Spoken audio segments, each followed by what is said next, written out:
Naseer Colombia नामक एक special spacecraft 16 जनवरी 2003 रे पृथ्वी पृष्ठरू महाकाश अभिमुखे उड़ान आरंभ करे। स्पेसक्राफ्ट कोलंबिया रो यह 28 नंबर फ्लाइट थिला आउ एहा मध्यरे 7 जन महाकाशचारी थिले।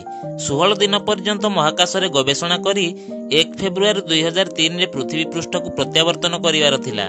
महाकाश रे 16 दिनर यात्रा रे समस्त महाकाशचारी बहुत खुशी थिले। सबु किछि प्लान हिसाब रे हेउथिला आउ मात्र किछि क्षण पर स्पेसक्राफ्ट पृथ्वी पृष्ठर वायुमंडल रे पहुंचीबार थिला, किंतु हठात विमान सहित संयोग कटिगला।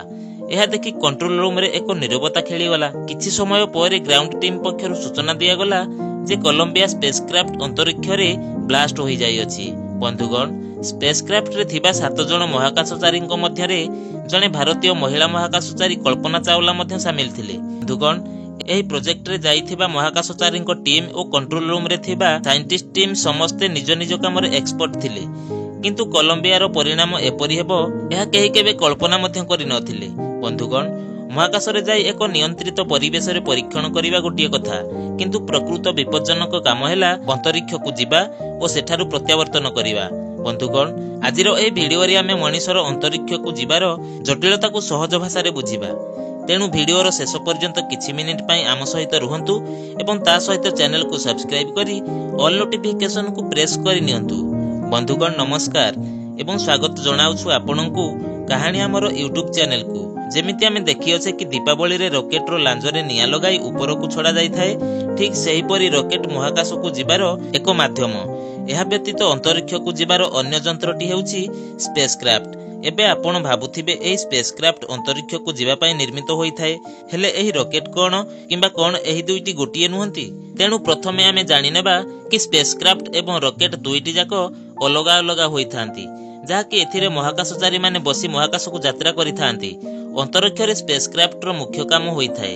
एथिरे महाकाशचारी एवं परीक्षा पई व्यवहृत सामग्री रखा जाई थाए। एठारे बुझिबा कथा एहा जे अंतरिक्ष को जिबा पई स्पेसक्राफ्ट एवं रॉकेट उभय आवश्यक हुए, काहेकि ना जेउ स्पेसक्राफ्ट रे महाकाशचारी माने अंतरिक्ष को जाई थांती ताहा रॉकेट रो इंजिन सहित जोड़ा जाई थाए आउ सही रॉकेट स्पेसक्राफ्ट को अंतरिक्ष रे पहुंचाई थाए। एही संपूर्ण प्रोसेस को आसंतु सहजरे बुझि नेबा पूर्वरु जानि नेबा कि रॉकेट किपरि काम करि थाए। न्यूटन कर गतिर तृतीय नियम कहे प्रत्येक कार्यर समान एवं सकारात्मक प्रतिक्रिया अछि। गोटिए रॉकेट सही सिद्धांत परि काम करि थाए।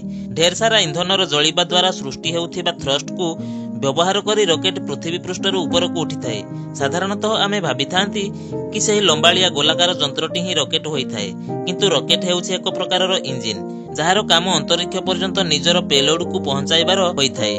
पेलोड रे किछि भी रखा जाई पारे, जेमिति कि एक सैटेलाइट, वैज्ञानिक उपकरण ठारू आरंभ करी महाकाशचारी पर्यंत उड़ाजाहाज परी रॉकेट को मध्य काम करिबा पई इंधनर आवश्यक होई थाए। जेतेबेले इंधन जळि थाए तेबे सेथिरु गरम गैस निर्गत हेबाकु लागे एवं रॉकेट इंजिन सेही गरम गैस को तळ को छाड़ी थाए, जो द्वारा एक थ्रस्ट बा धक्का सृष्टि हुए एवं रॉकेट ऊपर को उठी थाए। बंधुगण, गोटिए एयरप्लेन और रॉकेट मध्यरे सबुठारु बड़ फरक एहा जे एयरप्लेन को निजर इंधन जळेइबा पई वायुमंडलरू ऑक्सीजन आवश्यक होई थाए एवं गोटिए रॉकेट पृथ्वीर वायुमंडल सहित अंतरिक्ष रे मध्य उड़ी पारे, कारण एहार इंजिन इंधन को जळाइबा पई आवश्यक हेउथिबा ऑक्सीजन निज सहित नेकी उठी थाए आउ बाहरर ऑक्सीजन आवश्यक पड़े नाही। तेणु एहा काहे केते दूर पर्यंत उड़ीबा पई सक्षम होई थाए। मेन रॉकेट इंजिन व्यतीत एहा सहित बूस्टर रॉकेट मध्य संयोग होई थाए, जहा एहा को पृथ्वीर कक्षपथरु बाहरिबा पई आवश्यक हेउथिबा एक्स्ट्रा पुश देई थाए, जहा कि पृथ्वीर कक्ष भितर ही बूस्टर रॉकेट रो व्यवहार होई थाए।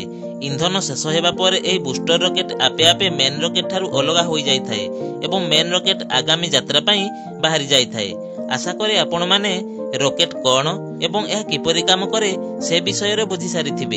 एबे जानिबा स्पेसक्राफ्ट विषय रे। बंधुगण, स्पेसक्राफ्ट एक उड़ाजाहाज भली होई थाए, जेउठारे महाकाशचारींकर रहिबा, खाइबा, सोइबा भली विभिन्न आवश्यकता हिसाब रे सब प्रकारर सुविधा थाए। स्पेसक्राफ्ट रो आगो भागरे तार संपूर्ण कंट्रोलिंग सिस्टम उपलब्ध थाए, जेउठारु महाकाशचारी ताकू कंट्रोल करि थांती। जेतेबेले स्पेसक्राफ्ट अंतरिक्ष रे पहुंचे सेतेबेले मेन रॉकेट ताठारु अलगा होई जाए आउ एठारु आरंभ हुए स्पेसक्राफ्ट रो यात्रा, जहार परिचालना होई थाए अंतरिक्ष यात्रींक द्वारा। बंधुगण, एथिरु सफा सफा जना पड़े स्पेस ट्रैवल पई गोटिए स्पेसक्राफ्ट सहित रॉकेट रो आवश्यकता निहाती दरकार होई थाए। एहा बिना अंतरिक्ष यात्रा संभव हुए नाही। किंतु बंधुगण रॉकेट को लॉन्च करिया पई आउ एक जे गुरुत्वपूर्ण इक्विपमेंट आवश्यक होइथाए ताहा हेला लॉन्च पैड सही प्लेटफॉर्म होइथाए जहा साहाय्य रे रॉकेट को एक सरल रेखा रे प्रोजेक्ट करा जाई पारे। बंधुगण एही परि भाबरे महाकाशचारी माने अंतरिक्ष को जाई विभिन्न प्रकारर परीक्षण करिथांती। भिडियोटी किपरि लागिला कमेंट करंतु। आउ जदि भिडियोटी भलो लागिथाए गोटिए लाइक और शेयर करी चैनल को सब्सक्राइब करिवा को भूलिबे नाही। धन्यवाद।